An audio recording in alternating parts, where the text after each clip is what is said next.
Bonjour mes chers élèves, j'espère que vous avez passé une joyeuse Pâques. Il me tarde de vous retrouver bientôt à l'école, ça s'approche, ça s'approche. Aujourd'hui, je vous invite à réaliser des paquets. Vous allez faire en fait deux projets. Le projet qui sera une œuvre, qui sera une création finie, ce seront plein de petits paquets positionnés sur un support. Et le deuxième, ce sera plus une espèce d'expérience sur le sujet du paquet. Ce sera un gros paquet qui ne sera pas forcément à garder, mais avec lequel vous allez devoir faire certaines choses. Il y a beaucoup d'artistes qui ont travaillé sur le thème du paquet, qui a toujours un côté un peu magique, un paquet. Je ne parle pas d'un cadeau, hein, justement, je parle d'un paquet. Il n'est pas forcément adressé à vous, d'ailleurs, ce paquet. Le paquet, c'est aussi quelque chose qui voyage. L'artiste le plus connu que je voudrais vous mentionner, beaucoup d'entre vous le connaissent déjà, c'est Christo. Et Christo, il a emballé plein de choses, il a fait toutes sortes de paquets et il a probablement fait d'ailleurs le plus gros paquet du monde parce qu'il a emballé des bâtiments entiers, il a même emballé un pont sur la Seine à Paris. Vous aurez besoin de 2 grandes boîtes de céréales. Avec les boîtes de céréales, c'est un carton que vous pouvez découper mais qui est quand même assez rigide. Vous allez réaliser vous-même les petits volumes que vous allez ensuite emballer. Ces petits volumes, vous pouvez aussi récupérer certaines petites choses comme par exemple ces petits bouts de coque de boîte 2, un couvercle, une petite boîte qui était trop grande que j'ai découpée, le rouleau de papier toilette aussi. Vous allez voir, vous allez pouvoir faire différentes sortes de volumes avec, assez intéressant. Ensuite, vous aurez besoin de scotch, de colle pour coller tous les petits paquets sur le support, de ficelle pour finir de les emballer. Le support, vous prenez une grande boîte, ça c'est un carton de boîte à chaussures. Ça c'est un carton que j'ai trouvé qui était tout fait et qui va très bien. Lui, il était déjà tout blanc. Si vous avez un support qui soit pas d'une couleur terrible ou gris un petit peu ennuyeux, ce que vous pouvez faire, c'est le peindre. Si vous n'avez plus de peinture, vous pouvez le peindre au café. Moi, j'ai fait celui-ci au café et je trouve que ça rend super bien. En plus, ça sent très très bon. Je l'ai fait avec du café en poudre que j'ai réalisé très très concentré, c'est-à-dire en mettant 2 cuillerées à café dans un tout petit peu d'eau. Par contre, je vous conseille d'utiliser de l'eau tiède. Au moins tiède, peut-être pas chaude, mais au moins tiède parce que comme ça le café se dissout mieux. Et dernière chose par rapport au support, choisissez ou une couleur très très claire ou une couleur assez foncée pour que vos petits paquets ressortent bien par-dessus. Et pour finir, donc les papiers d'emballage en soie, justement, ce qui serait bien, ce serait que ce soit des papiers d'emballage et non des papiers cadeaux. Hein, encore une fois, on n'est pas en train de faire des cadeaux, on est vraiment en train de faire des paquets. Alors, en paquet, le papier journal, toujours marche très bien. Moi, j'ai eu la chance de trouver chez moi du papier en langue thaï, en langue chinoise, en langue arabe. Donc, évidemment, c'est super joli. Sinon, du papier journal normal. Du papier scolaire, des papiers relativement neutres, du blanc, du noir, du beige, et j'ai pris une couleur parce que j'aime bien quand il y a un petit détail comme ça très coloré. Voilà. Avec les papiers fins, vous ferez plusieurs fois le tour de l'objet à emballer. Par exemple, le papier de soie qui est très fin, d'accord ? Ce sera un petit peu plus résistant. Et avec les papiers plus épais, ce que vous pouvez faire, c'est les froisser. Vous savez, on a déjà travaillé ça régulièrement en laboratoire d'art. Celui-là, il est particulièrement dur. Ça, c'est une page de magazine, ce sera un petit peu plus souple. Mais les papiers vraiment très durs comme ça, vous les froissez, vous les rouvrez, vous les aplatissez. Et puis, s'ils sont encore un petit peu comme une sorte de montagne, vous recommencez pour qu'il y ait de nouvelles pliures qui se créent à d'autres endroits et que votre papier finisse par être assez souple. Et en plus, ça donne un côté un peu ancien. Ça rajoute du mystère au paquet. Voilà, s'il y a une petite déchirure qui se crée, c'est pas grave. Hein, une fois, là, il commence à être pas mal. Une fois que l'aspect tout fripé est obtenu, vous mettez un scotch derrière. Voilà, et vous pouvez l'utiliser. Pour réaliser les petits volumes, vous allez découper une bande dans la boîte de céréales. Et cette bande, en fait, pour réaliser par exemple un petit cube comme celui-ci, vous la pliez en 4. Voilà, ce qui dépasse, on le coupera ensuite. Et vous pliez la deuxième bande de la même façon, en 4, plus ou moins, hein. Encore une fois, tout ça après ce sera emballé de toute façon, donc si c'est pas parfait, c'est pas grave. Je vais prendre celle-ci, je vais découper donc ce qui dépasse, plus ou moins. Je ferme mon carré avec un petit bout de scotch. Voilà. Et le deuxième carré va venir s'entourer autour du premier pour faire une petite boîte fermée comme celle-ci, qui sera un premier petit objet à emballer. Vous voyez, je le mets comme ça autour. Voilà. Et là, je vois ce qui dépasse. C'est pour ça que c'est pas mal d'attendre avant de couper ce qui dépasse, parce que comme ça, on le fait exactement à la bonne taille. Et j'ai une première petite boîte mystérieuse à emballer. Si c'est pas parfait, vraiment, c'est pas grave du tout, hein, on va l'emballer. Pour faire cette petite forme-là, vous allez prendre un petit morceau, à peu près comme ça, de papier, de carton de papier toilette. Et là, il faut le tenir assez fermement pour commencer à rentrer. Peut-être commencer, pardon, j'oubliais de vous dire, commencer par le plier en deux, pour avoir les deux côtés comme ça, qui correspondent à ces deux côtés-là. Et ensuite, vous le réouvrez pour glisser vos doigts dedans, et vous forcez un petit peu pour obtenir une espèce de lune.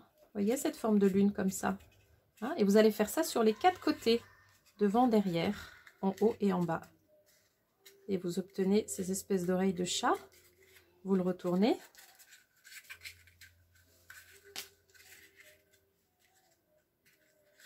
Alors ça va être un petit paquet un peu plus dur à faire, évidemment. Peut-être que pour les paquets qui ont des formes plus compliquées comme celle-ci, vous pouvez prendre les papiers plus fins, comme le papier de soie.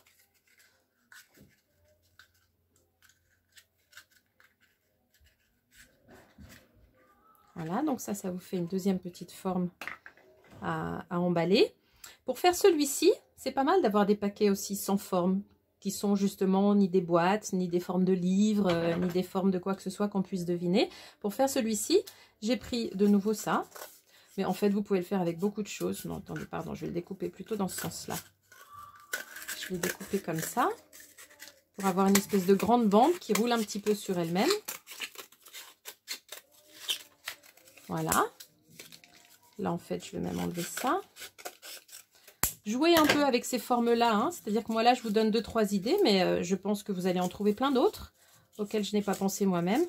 Et puis, j'ai fait une espèce de forme comme ça. Voilà, en la terminant avec un petit bout de scotch. Cette forme, d'ailleurs, certains d'entre vous la connaissent et la font parfaitement. Elle se termine en étoile. Vous savez, cette façon de faire une étoile en origami avec une bande. Je sais qu'il y a plein d'élèves de laboratoire d'art qui savent la faire. Donc voilà, là, ce sont déjà quelques petites idées. Avec cette petite boîte, j'ai pensé que je pouvais glisser ça dedans aussi pour faire encore une autre forme. Hein, ça va faire une autre forme de paquet. Voilà, l'idée, en fait, c'est d'avoir plein de formes différentes. Donc là, on vient de voir la réalisation des petits volumes qu'on va ensuite emballer pour les présenter sur notre support. Maintenant, on va réaliser ce volume qui est un petit peu une expérience. Et là, j'aimerais bien que vous soyez seuls face à cet écran. S'il vous plaît, parents, frères et sœurs, grand-père et grand-mère qui soient avec vous en ce moment, tout le monde dehors. Je voudrais ne parler qu'à vous, d'accord? Parce que sinon, la petite expérience ne va pas fonctionner. On va faire une sorte de paquet secret. Et en fait, vous allez jouer avec ce paquet. Vous allez faire un paquet dans lequel il n'y a rien. Mais on n'est pas censé le savoir. Parce qu'un paquet, justement, ce qui est mystérieux, c'est qu'on ne peut pas s'empêcher de se demander ce qu'il y a dedans. Même quand il n'y a rien. D'accord? Et vous serez les seuls de toute façon à savoir qu'il n'y a rien dedans. Mais on va jouer sur le côté mystère, sur le côté magique du paquet. Ça fait partie aussi un petit peu de ce projet. Donc pour faire le gros paquet, je vous ai dit tout à l'heure qu'il vous fallait 2 boîtes de céréales. Et en fait, je m'aperçois qu'avec le peu que j'ai utilisé pour faire les mini-volumes, j'ai largement de quoi faire le gros paquet dans la même boîte de céréales. Donc si par exemple vous avez pas mal de petits volumes récupérés comme ces petits emballages, toutes ces petites choses, dans ce cas là vous n'avez pas besoin de beaucoup de la boîte de céréales et vous pouvez garder du coup une grande partie de ça pour faire le gros volume. Si par contre vous avez utilisé beaucoup de cette boîte de céréales pour faire les petits volumes, bah dans ce cas là vous en prenez une deuxième. D'accord? Alors pour faire le gros volume, on va lui donner une forme informe. C'est ce qui est intéressant. Donc, je vous propose la chose suivante, mais vous aurez encore une fois peut-être d'autres idées, c'est de découper 2 grandes lignes dans cette boîte de céréales, je vais les dessiner. Je pense que c'est une bonne idée. Je vais dessiner les 2 grandes lignes. 2 grandes lignes qui ne vont pas jusqu'au bout. Certains d'entre vous se souviennent peut-être qu'avec ce découpage, on a réalisé sur une feuille A3 un petit livre accordéon. Un petit livre sur lequel, en fait, on plie dessus, dessous, dessus, dessous, dessus, dessous, jusqu'à arriver ici. On fait un virage et on continue de plier dessus, dessous, dessus, dessous. Je suis sûre que vous vous en souvenez. C'est la même chose, sauf que le découpage est le même. Par contre, on ne va pas le plier en accordéon, bien évidemment, puisque là, on ne veut pas faire un livre, on veut faire un volume. Un volume qu'on va ensuite emballer. Donc, vous allez découper à peu près comme ça. Vous avez vu, pas de règle, hein, pas de centimètres, on ne mesure pas, on fait juste à peu près. On s'arrête un petit peu avant la fin ici et on s'arrête un petit peu avant la fin ici. D'accord ? Je vais le découper et je vais vous montrer comment ensuite je vais plier mon carton sans trop serrer, sans trop appuyer sur les plis, un petit peu dans tous les sens pour faire un volume. Un volume, c'est-à-dire un contenant.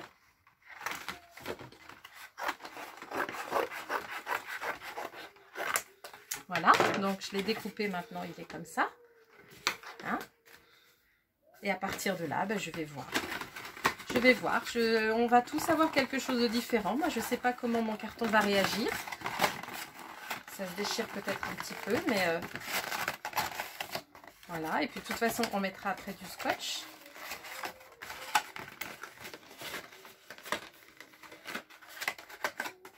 Si je rentre ça là-dedans.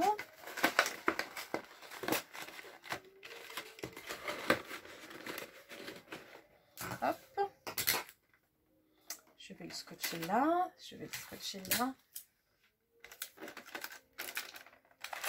Voilà, alors je ne veux pas trop l'aplatir, hein, évidemment, puisqu'on ne veut pas quelque chose de tout plat. Mais on ne veut pas non plus un paquet mystérieux en forme de boîte de céréales, parce que ce serait plus tellement mystérieux. La forme de boîte de céréales, ça pourrait être un gros livre, ça pourrait être une boîte de puzzle, ça serait plus tellement mystérieux. Ce qu'il faut, c'est un paquet vraiment dont on ne se doute pas du tout de ce qu'il peut y avoir à l'intérieur.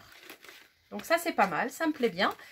Et si vous pouvez, si vous avez à disposition quelques petites choses lourdes, comme des cailloux par exemple, vous mettez 1 ou 2 cailloux dedans, parce que si c'est lourd, c'est encore plus mystérieux. Je vais même en rajouter encore un. Voilà. Hop. Et je vais bien remettre un bout de scotch à l'ouverture des cailloux pour pouvoir l'emballer sans que les cailloux tombent. Voilà. Ça y est. Maintenant, vous avez tous vos volumes, vous allez les emballer. Et à ce stade, je voudrais m'assurer de nouveau qu'on est en tête-à-tête, que nous sommes en tête-à-tête, d'accord? Vous êtes les seuls devant cet écran? Oui? Bon, ok, alors très bien. Pour l'emballage, vous savez faire. Je ne vais pas vous montrer comment emballer un paquet. Moi, j'ai trouvé du craft, ça fait l'affaire. Et donc, voilà, je suis assez contente de mon paquet mystérieux. Pour mettre la ficelle, vous avez la technique de la grande ficelle croisée, c'est-à-dire qui fait comme ça. Ensuite, qui fait le tour. Voilà. Et là, donc, vous devez la passer dessous. Hop. Et faire un nœud à ce niveau-là. Alors, c'est un petit peu difficile. Donc, je vais vous montrer une deuxième technique. Si vous pouvez le faire, impeccable. Hein. Sinon, il y a une deuxième façon, en fait, de faire la croix typique du paquet. C'est de faire, donc, avec 2 ficelles. D'abord, un premier tour dans ce sens-là. Voilà. Vous faites le nœud. S'il n'est pas très serré, c'est pas grave. Attendez, là, il me résiste. Voilà. S'il n'est pas très serré, c'est pas grave. Vous pouvez probablement le repositionner un petit peu sur le paquet. Voilà. Et pour la deuxième, alors la deuxième, je vais vous montrer plus précisément comment faire le nœud. Donc, vous avez vos 2 ficelles comme ça. Hein. Il y en a une qui entoure l'autre. Voilà. Et vous vous retrouvez d'abord avec un premier nœud. Ok. Vous maintenez ce nœud. Et avec l'autre main, vous faites un deuxième tour autour de l'autre ficelle. Il y a une ficelle qui fait le tour de l'autre. D'accord? Et vous serrez fort. Voilà. Et comme ça, vous avez votre double paquet, votre double ficelage. Alors, ce paquet, l'expérience dont je vous parlais, je voudrais que vous le laissiez quelque part, chez vous, un peu abandonné. Et en fait, l'expérience, c'est ça, c'est que vous allez tester la curiosité et la patience de votre famille. Parce qu'à chaque fois que vous aurez une question sur ce paquet, vous dites rien, vous dites que c'est un secret, et vous ne dites surtout pas ce qu'il y a dedans, ni à qui le paquet est destiné. Et vous allez voir combien de temps les gens dans votre famille supportent le fait qu'il y ait ce paquet dont on se demande ce qu'il y a dedans, mais visiblement qui est un secret qu'on n'a pas le droit de savoir. On arrive au bout de cette activité, donc je vous souhaite bon courage pour emballer tous les petits paquets. Moi, j'en ai fait 13. Regardez, ça va, combien vous en faites, ça dépendra vous du format de votre support, bien évidemment. Par rapport à l'emballage des petits paquets, j'ai juste un tout petit conseil, en fait, c'est d'essayer de mettre le moins de scotch possible, parce que le scotch dessus n'est pas très joli. Et il y a un endroit, forcément, où il y aura un scotch pour maintenir. Et en fait, choisissez cet endroit comme la face du petit paquet qui sera collé sur la boîte. Hein. Donc, ce que je vous dis, en fait, c'est que vous collez sur le fond de la boîte le côté scotché du paquet. Le côté qui a le plus gros bout de scotch, on va dire. Comme ça, autour, s'il y a d'autres petits bouts, ça ne se verra pas trop. Voilà. Et une dernière chose, envoyez-moi des photos de vos têtes clous pâte à sel de la dernière ou avant-dernière vidéo, d'accord? L'avant-dernière vidéo. Comme ça, je continue à enrichir le photomontage. Et je vous souhaite bon travail.